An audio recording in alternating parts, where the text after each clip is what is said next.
अस्सलामुअलैकुम दोस्तों, ਤੁਸੀਂ देख रहे हो पाक पंजाब टीवी ਤੇ ਮੈਂ ਤੁਹਾਡਾ ਮੇਜ਼ਬਾਨ ਮੁਹੰਮਦ ਸ਼ਮਾਉਲ ਖਰਲ। दोस्तों सब तो पहला साडे चैनल ਨੂੰ सबसक्राइब करो, नाल बैल आइकॉन ਦਾ बटन दबाओ ताकि ਸਾਡੀ हर आने वाली वीडियो ਤੁਹਾਡੇ तक पहुंचे। तो दोस्तों आज मैं ਤੁਹਾਡੇ ਵਾਸਤੇ एक बहुत अच्छी मज की वीडियो लेके आया, उम्मीद है कि ਤੁਹਾਨੂੰ पसंद आएगी। और कैमरामैन साहब जरा दिखाओ।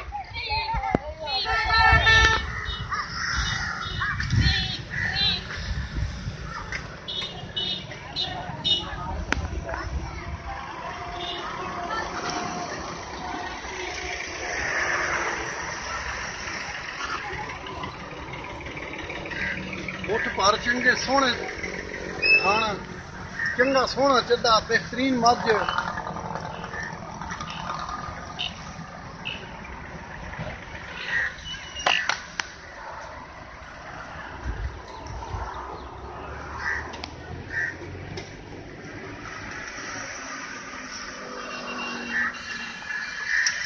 चिट्टियां अखां कुंडे सिंह बेहतरीन ते चंगी ते सोहनी हर पासों मज चंगी ते बेहतरीन।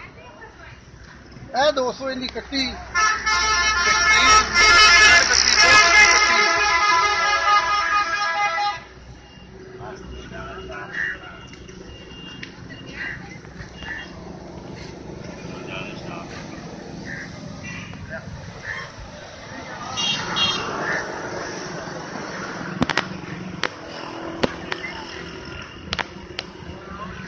ਹੁਣ ਦੋਸਤੋ ਬੁਲਾਣੇ ਆਪਾਂ ਇਹਦੇ ਮਾਲਕ ਨੂੰ। ਕੀ ਨਾਮ ਹੈ ਭਾਈਜਾਨ ਆਪਣਾ? मोहम्मद आबद।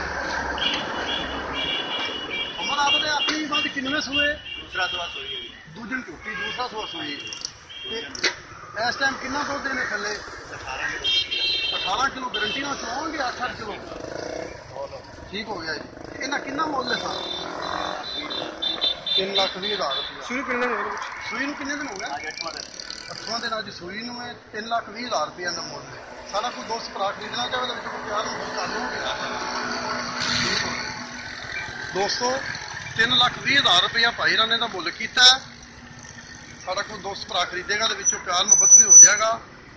18 किलो दुध गारंटी ना भाई री चवावणगे। 8-8 किलो टाइम का 8-8 किलो होगा बिल्कुल गारंटी ना होगा जी। दोस्तों ਜਿਹੜੇ ਸਾਡੇ ਭਾਈ ਦੇ ਪਸੰਦ ਆਉਂਦੀ ਸਾਡਾ ਨੰਬਰ ਲੱਗਿਆ ਡਿਸਕ੍ਰਿਪਸ਼ਨ ਦੇ ਵਿੱਚ 0304 399 547 ਮਿਲਣਾ ਅਗਲੀ ਵੀਡੀਓ ਤੇ। ਅੱਲਾ ਹਾਫਿਜ਼।